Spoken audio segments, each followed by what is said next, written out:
안녕하십니까. 김농국 김우숙의 정치를 알려주마. 오늘은 이 미국의 우리가 모두 이렇게 주목했던 대통령 선거가 끝났습니다. 아직까지 그 개표가 우편 투표는 아직까지 진행 중인데도 있죠. 네. 있는데 어쨌든 간에 538명의 선거인단에서 270석을 넘으면은 예.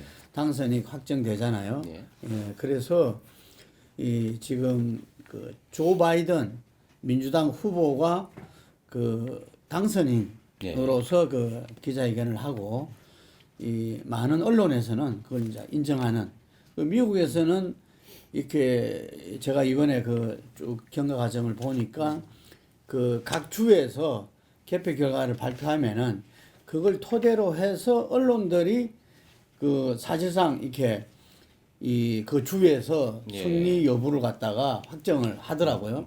그리고 그게 모아져 가지고 전체적인 그게 이루어지고 뭐 이런 건데 그 이번에 이제 어쨌든 간에 트럼프 같은 경우는 본래 언론하고 별로 이 사이가 안 좋아서 이 우편 투표는 사기극이다 이러니까 아직까지 불복하고 있잖아요. 맞습니다. 예. 그런데 GSA라고 연방조달청 예, 예. 이 연방조달청에서 이 당선인에게 모든 예산, 인력, 사용 공간, 뭐 정보 이런 걸 다 제공하는 예, 데인데 우리의 인수위를 구성하는 거죠. 아니 게 그 이게 인수를 구성하는 게 아니라 이게 미국의 정부 기관입니다. 이거는 연방조달청이라. 그러니까 거기에서 돈을 대줘야지 인수위가 이제 그 작동이 가능한 거죠. 그렇죠. 이게 그런데 여기서 성자가 확정되지 않았다. 이래가지고 이 당선 확인증 발부를 거부했어요. 이게. 예.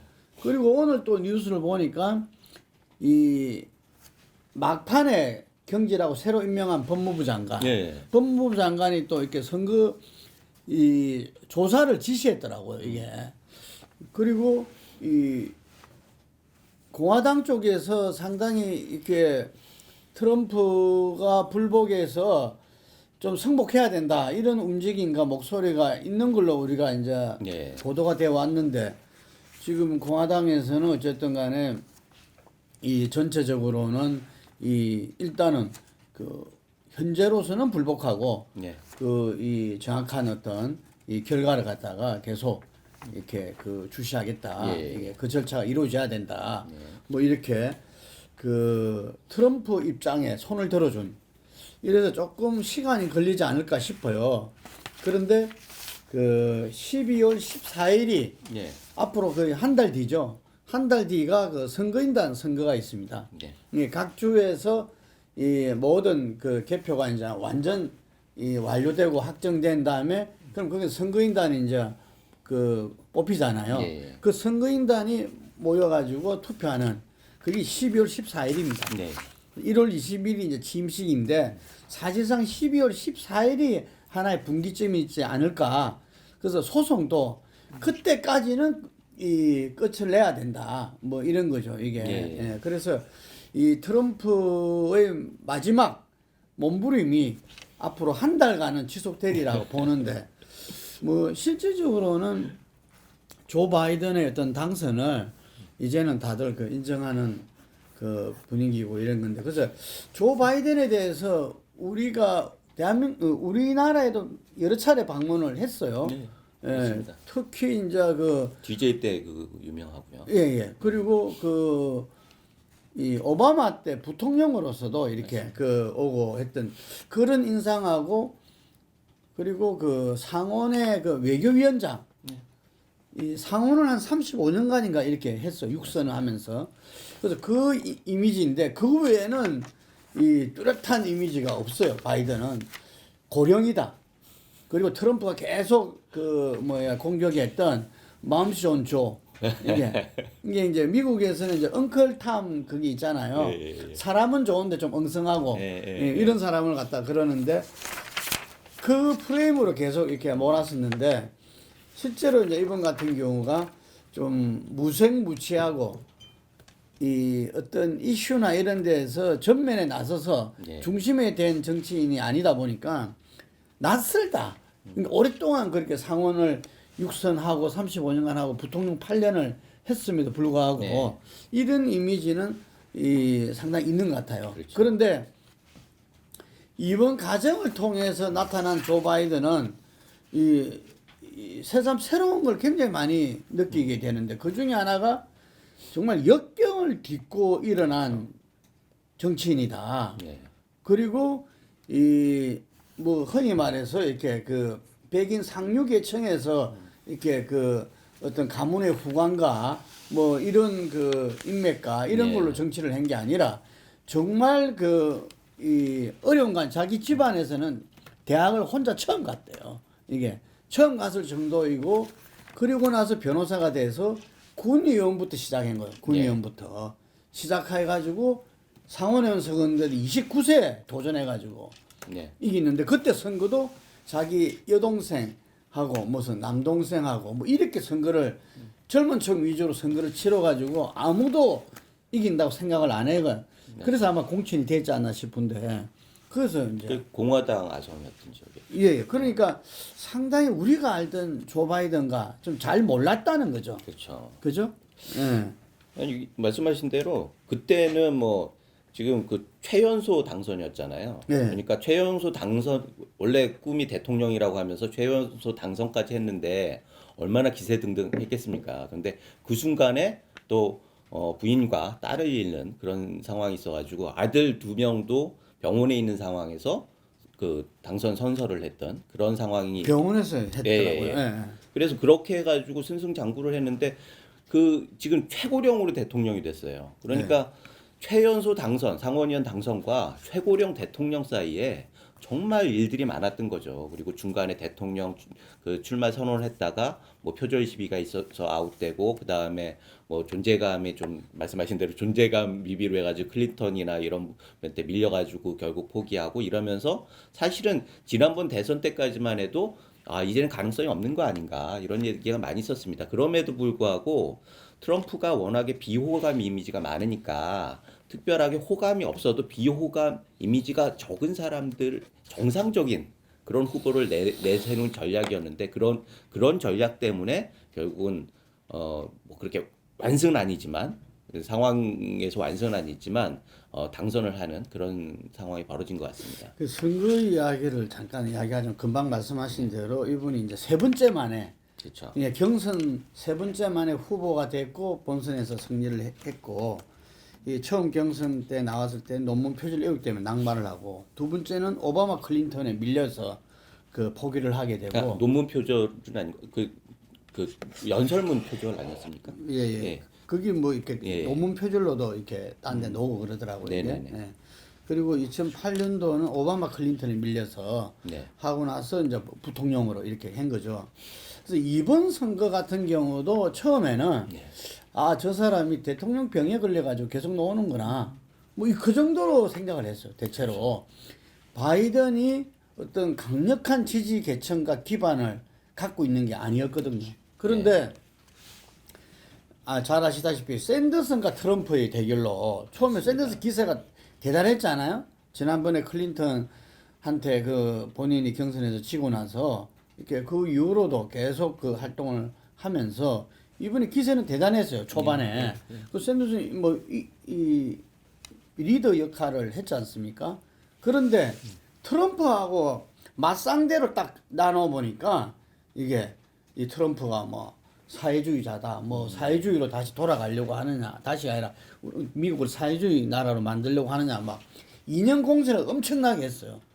그랬더만 이게 이제 그 중도층에 있는 분들이 예. 약간 이렇게 동요하기 시작한 거예요. 그래서 민주당에서 봤을 때, 야, 샌더슨 가지고서 이렇게 본선 승리가 위험할 수 있다.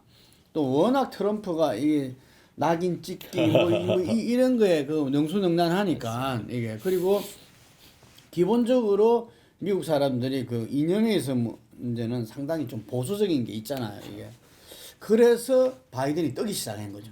이게 중도 성향의 바이든이 예. 그때부터 뜨기 시작해가지고 결국은 샌더슨도 그 맨 마지막에 졌고 바이든 지지를 갖다가 그 하게 되는 거죠. 예. 그래서 이번 승리에는 그 조 바이든 같은 경우가 트럼프가 지금까지 지난 선거도 그러고 했는데 이 고졸 백인 남성층 요 부분이 러스트벨트를 포함해서 이 상당히 굳건한 지지 기반이었는데 이 부분에서 10% 이상 이 뭐야 지지를 갖다가 가져왔다는 겁니다. 저는 이게 가장 중요했던 포인트고 이게 본인이 중도 성향과 함께 코로나19에 대한 트럼프의 정말 우리가 보더라도 기가 막힌 대처 이게 그래서 지금 미국이 하루 10만 명이 넘는 이 확진자가 나오고하는 그런 상황에 되다 보니까 이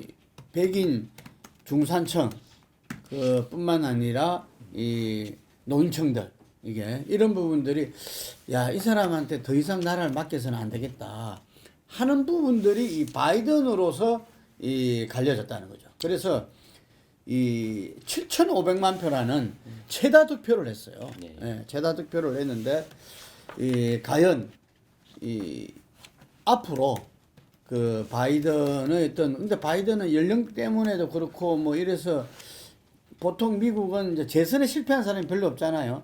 트럼프를 포함해서 한 4분 정도 되는데 대통령 중에서 근데 바이든은 연령 때문에 그 본인이 뭐 얼핏 그런 이야기도 했다는데 자기는 한 번만 열심히 하겠다 뭐 이런 이야기를 했다는데 어쨌든 간에 미국 대통령이 워낙 중대하니까 이 4년간 그 미국을 어떻게 운영되는가 알려면 바이든의 어떤 정책, 이념 이런 걸 좀 알아야 되지 않겠어요? 예.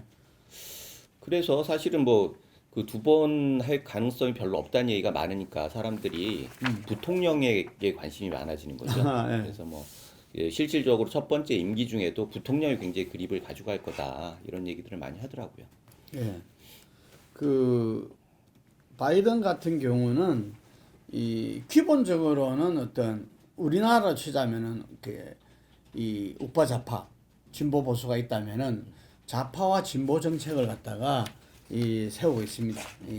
왜냐하면은 이 가장 그 세금 문제가 굉장히 민감한데 그 부분에 있어 가지고 이 트럼프가 최대 35%에 달했던 법인세를 갖다가 2%로 그 낮췄어요. 이게 그래서 이 오바마 같은 경우는 최대 21% 법인세를 28%로 높이겠다 이렇게 이야기하고 그리고 그 대기업에도 순이익 대비해서 최저 15% 이상 과세하겠다.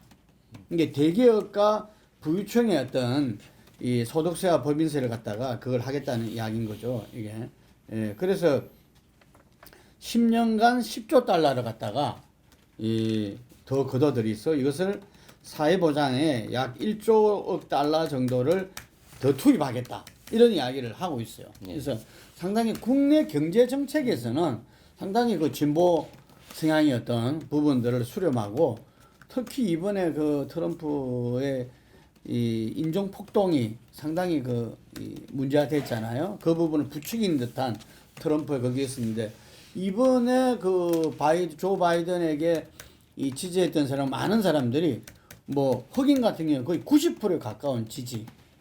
라틴계도 그렇고 또 아시아계에서도 이번에 맞습니다. 그 금방 말씀하신 부통령 당선자인 그 해리스가 내나 인도계 그거잖아요. 그렇죠. 예. 그래서 라틴계와 인도계가 예. 그래서 이렇게 소수 인종에 대한 어떤 지금 이번에도 벌써부터 그 미국에서는 그 불법 이민, 미국이 본래 이민자의 나라인데 불법 이민층에 대해서 트럼프가 아주 가혹하게 했지 않습니까? 예, 그런 사람들에 대해서 어떤 영주권의 어떤 기회를 갖다가 확대하겠다. 뭐 이런 법안을 의회에 내겠다. 뭐 이런 정도로 아마 세금 정책과 인종 정책, 인종 문제 이 부분에서는 상당히 진보적인 이런 그거를 할 것 같고 특히 이제 에너지, 탄소 이 제로 시대를 열겠다 이러면서 청정 에너지 이쪽 분야에서 엄청난 투자를 하겠다.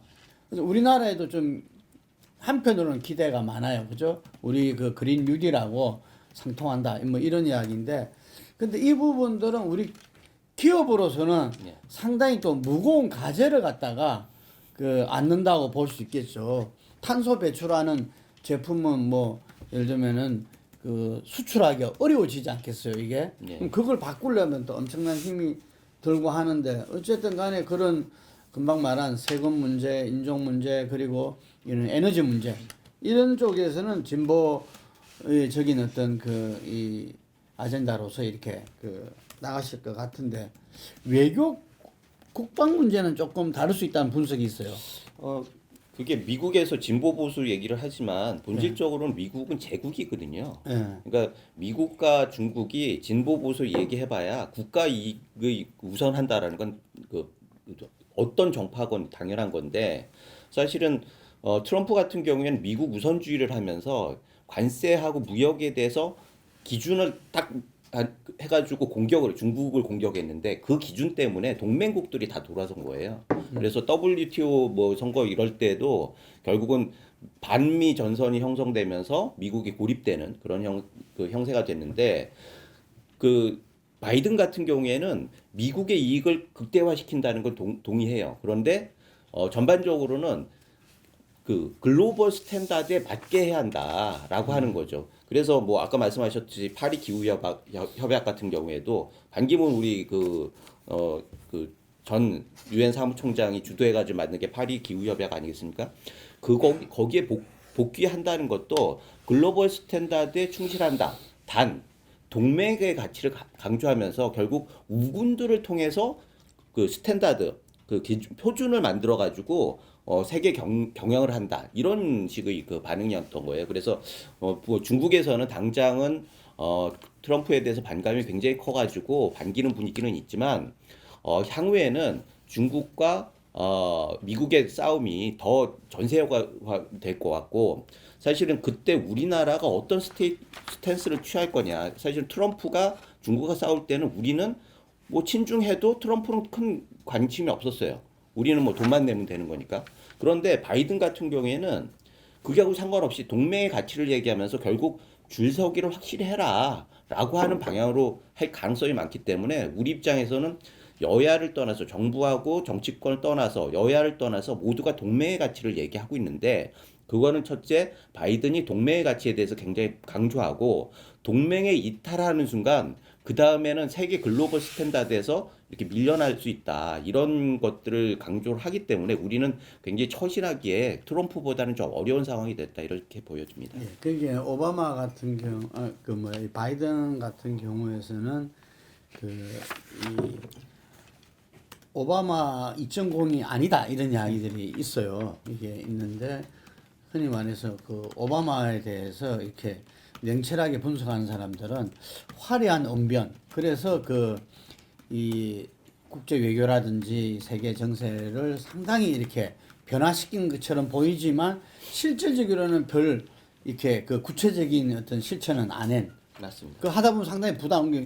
북한과도 전략적 인내였고. 그러니까 전략적 네. 인내 때문에 북한이 결국은 계속 이렇게 네. 핵 개발을 하고 지금 돌이킬 수 없는데 오바마하고 다를 수밖에 없는 게 그때는 북한이 ICBM이나 핵이 개발하기 전이란 말이죠. 그러니까 인내가 가능했지만 지금은 엄연히 핵과 미사일이 있는 상황이기 때문에 인내만 할 수는 없는 상황이기 때문에 바이든은 완전히 다를 수 있다 이런 것 같습니다. 그래서 바이든은 이 키워드가 다자주의인 것 같아요. 다자주의. 다자주의에 입각한 다자협력을 체제의 방법으로 하는데 그렇다고 해서 여기 좀 전에 이야기한 대로 모든 국가 나라와 개방적 포용적이 아니고 자기들의 이념 가치와 뜻을 같이 하는 나라 말하자면 동맹국입니다. 이게 동맹국 위주로서 이렇게 그 전선을 설정해서 해나가겠다. 뭐 그렇게 보여지기 때문에 우리도 거기에 대한 어떤 제대로 대처를 해야 될 것 같아요. 이게 그래서 더 치밀하고 광범위하게 대처를 해야겠죠. 네, 그러니까 이 트럼프 시절에 있던 우리가 그런 이 북미 정상회담이라든지 이런 부분을 이끌어냈던 그 속에서 또 이렇게 하노이 노딜 협상으로 이렇게 굉장히 지금 현재 이 아무런 진전이 없는 게 고차가 됐잖아요. 그럼 그 경험을 갖다가 토대로 해서 저는 달라진 어떤 이 미국의 어떤 이 방침 이게 따라서 우리가 이 핵 문제도 다시금 재검토를 하고 해나갈 때가 된 거 아닌가.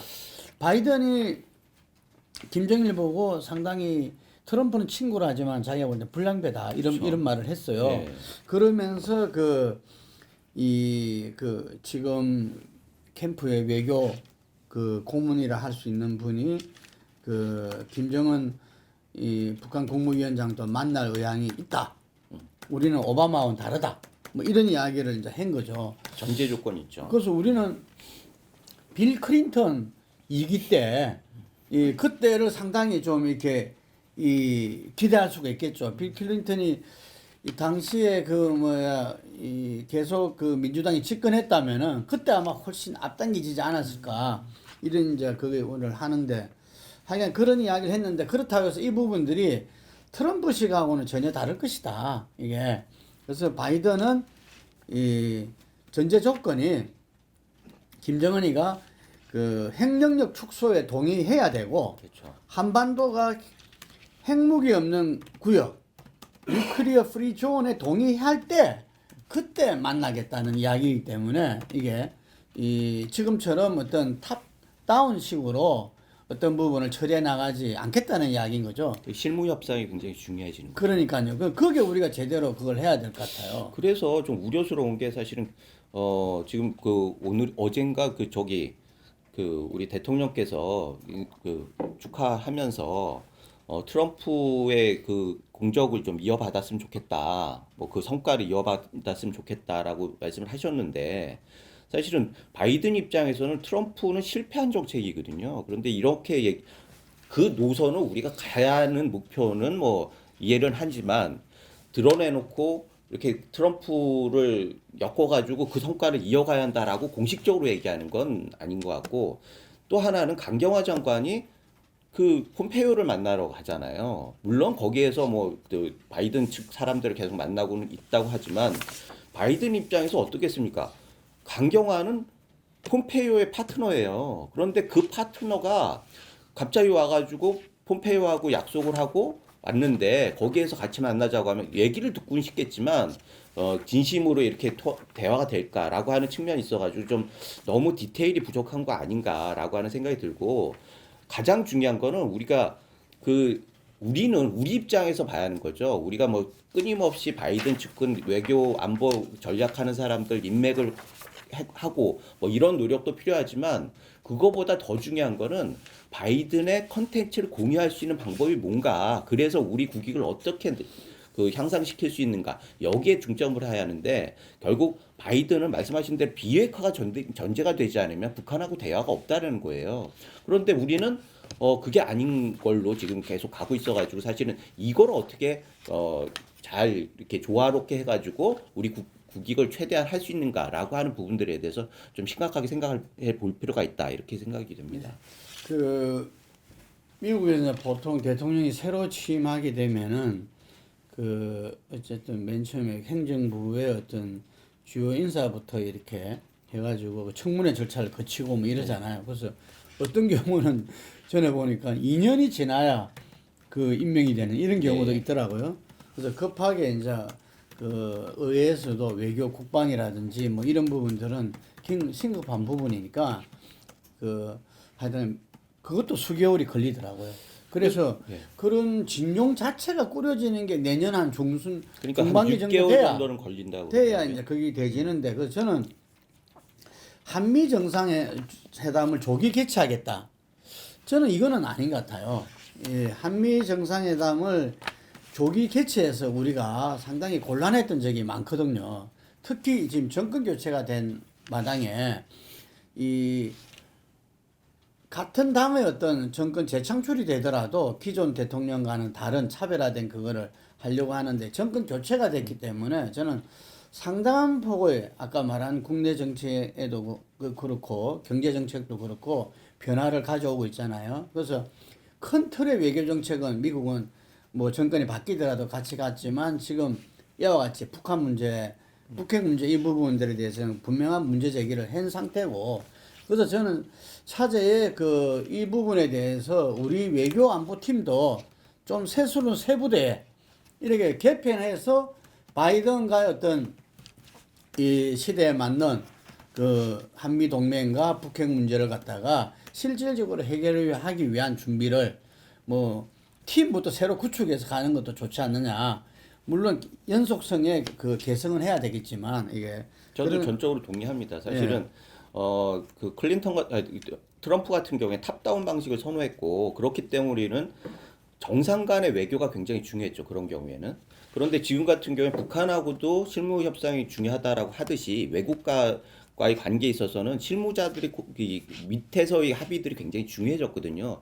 그런 면에서 지금의 외교 안보 라인을 계속 갈 수 있느냐. 사실은 외교 안보 라인이 너무 허약하다라는 얘기가 많이 있었거든요. 그럼에도 불구하고 정상회담이 어느 정도 커버를 하고 있었는데 지금 같은 경우에는 우리 가장 우방인 미국 그리고 세계를 지배하는 미국이라고 하는 부분들이 이게 태세가 바뀌었기 때문에 우리도 거기에 맞게 외교안보팀을 다시 한번 봐야 하는 거 아니냐. 그런 의미에서 갑자기 강경화 장관이 이 시점에 미국에 가가지고 담당자들을 만나겠다라고 하는 건 제가 보기엔 약간 우리가 있는 거다. 그런 생각이 듭니다. 예, 조 바이든 대통령 당선자가 존경하는 분 중에 한 분이 김대중 대통령입니다. 김대중 대통령 우리가 잘 알다시피 4분 만에 대통령 됐고 뭐 여러 테러라든지 이 납치돼 가지고 그 죽음의 그 직전에서 이렇게 살아나고 그 속에서 미국 역할도 상당히 많았어요. 그게 그렇죠. 전두환 시절에도 사형받았는데 미국의 망명 거의 망명 그렇게 해가지고 거기서 알게 됐죠. 뭐 미국의 압력으로 전두환이 풀어줬다 이런 이야기도 있고 그 대신에 전두환의 그 미국 이 방미 정상회담을 해줬다 이런 말도 있고 근데 어쨌든 간에 김대중 대통령은 미국에서는 거의 만델라 정도의 어떤 존경을 받잖아요. 이게 우리나라에서는 여러 이야기도 있었지만 실제 노벨 평화상에 진짜 그 이상 가는 인물이다 뭐 이런 이야기도 있고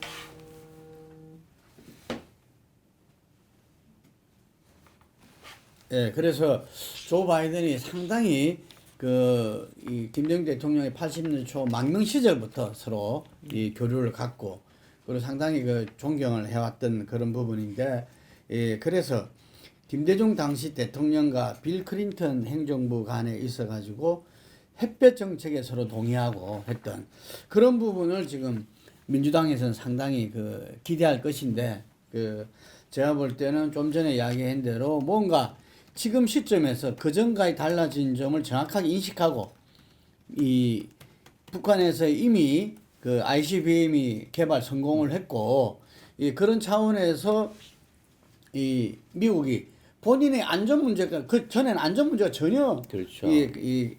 필요가 없었지만 지금은 자기들 안전 문제까지 남의 나라 일이었죠. 그냥 남은 나라 일이었는데 지금 그렇지 않은 상황이고 그런 상황에서는 보다 좀 치밀하고 체계적으로 이 한미 동맹 관계에서도 그렇고 그다음에 북한과의 관계에서도 대지해야 되겠다. 그래서 이 부분에 대해서 저는 오히려 이 돌파구가 생길 수 있다는 거죠. 도 아니면 뭐로 한 게 트럼프라면은 그 부분들을 차근차근 스텝 바이 스텝으로 단계를 밟아 나가는 아까 비핵화를 전제로 하지 않는 그건 없을 거다고 협상 없을 거라 했지만 분명히 김정은 위원장도 비핵화를 전제로 하고 있어요. 그리고 이 여러 가지 지금 이제 선제 조치들도 지금 했고 말이죠, 이게. 근데 그 부분들이 도와이면 뭐라는 식으로 하는 게 다 덮여버린 거죠, 그게. 그래서 그런 부분들을 하나하나 나간다면은 저는 새로운 이 계기가 마련될 수 있다고 이렇게 보여집니다. 예. 그래서